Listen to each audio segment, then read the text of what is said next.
Bonjour à tous et bienvenue dans ce nouvel épisode de C'est mon ressenti.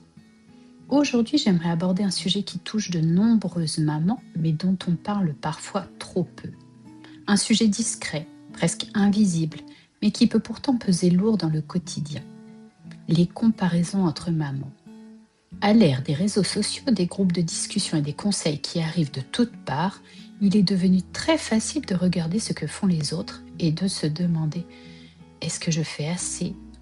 Pourquoi semble-t-elle gérer mieux que moi? Comment fait-elle pour être aussi organisée? Pourquoi son enfant dort-il toute la nuit alors que le mien se réveille encore? Et sans même nous en rendre compte, nous entrons dans un jeu où personne ne gagne vraiment. Parce qu'à force de regarder la vie des autres, nous finissons parfois par oublier la nôtre.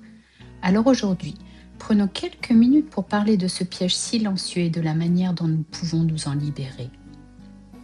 Être maman est déjà un défi immense. Chaque enfant est différent. Chaque famille est différente. Chaque histoire est différente. Et pourtant, nous avons souvent tendance à comparer des situations qui ne sont tout simplement pas comparables. Nous voyons une autre maman préparer des repas parfaitement équilibrés, une autre réussir à maintenir une maison impeccable, une autre encore trouver du temps pour faire du sport, travailler, sortir et rester toujours souriante. Et naturellement, une petite voix apparaît. Pourquoi je n'y arrive pas moi? Mais cette comparaison repose souvent sur une illusion, car nous comparons généralement nos coulisses avec la vitrine des autres. Nous connaissons nos fatigues, nos doutes, nos nuits écourtées, nos moments de découragement, mais nous ne voyons pas forcément ceux des autres. Nous voyons le résultat, pas le chemin. Nous voyons les sourires, pas les larmes. Nous voyons les réussites, pas les difficultés. Et lorsque cette comparaison devient une habitude, elle finit par voler quelque chose de précieux, la confiance en soi.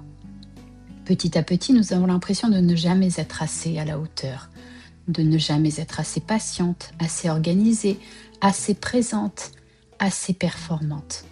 Comme si la maternité était un concours invisible dont personne ne connaît réellement les règles. Pourtant, être une bonne maman n'a jamais consisté à être parfaite. Il s'agit simplement d'être suffisamment présente, suffisamment aimante et suffisamment humaine. Prenons un exemple très fréquent. Une maman arrive à l'école et voit une autre mère parfaitement coiffée, souriante, détendue.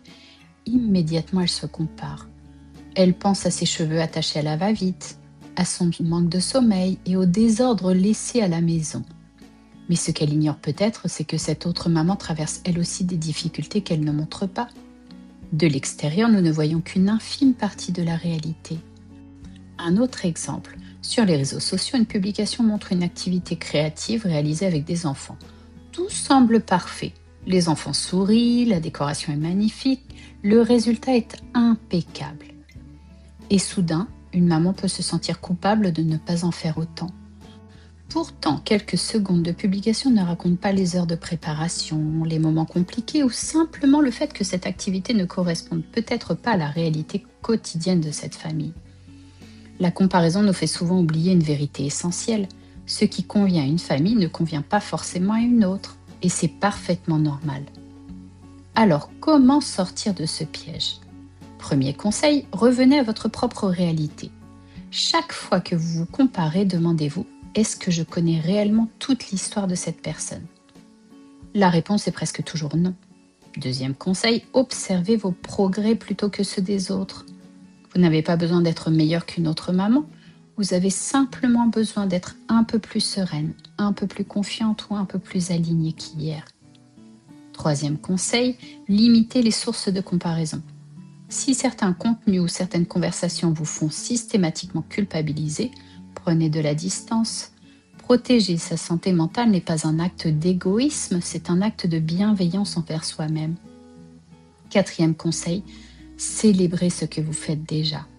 Nous avons souvent tendance à remarquer ce qui manque, mais regardez tout ce que vous accomplissez déjà.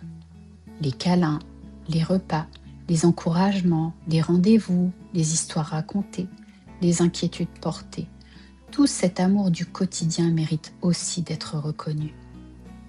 Pour aujourd'hui, je vous propose un exercice tout en douceur. Prenez une feuille et écrivez « Je suis une bonne maman parce que… » Puis complétez cette phrase avec au moins 5 réponses. Peu importe qu'elles vous semblent simples. Peut-être je suis présente lorsque mon enfant a besoin de moi. Je fais de mon mieux chaque jour. J'apprends de mes erreurs. J'écoute mon enfant. Je l'aime profondément. Ensuite, relisez cette liste lentement. Vous pourriez être surprise de réaliser à quel point vous faites déjà beaucoup plus que vous ne le pensez. Au fond, la maternité n'est pas une compétition.